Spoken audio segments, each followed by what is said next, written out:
السلام علیکم و رحمت الله و برکاته.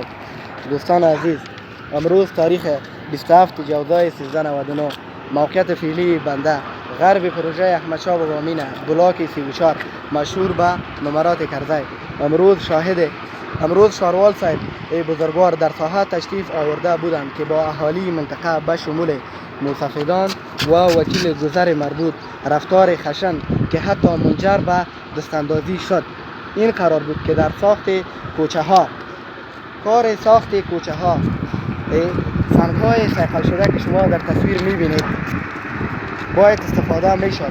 بعدا قرارداد دست خورده شد که این سنگ های صیقل شده در کوچه به سنگ های دستی تبدیل شد که حتی شاروال هم این گپ را گفت که باید سنگ های دستی در کوچه ها کار شود. شما خود در تصویر میبینید این سنگ ها و سنگ های صیقل شده بسیار با هم تفاوت دارد. نمیفهمیم که این قرارداد را کی دست زده.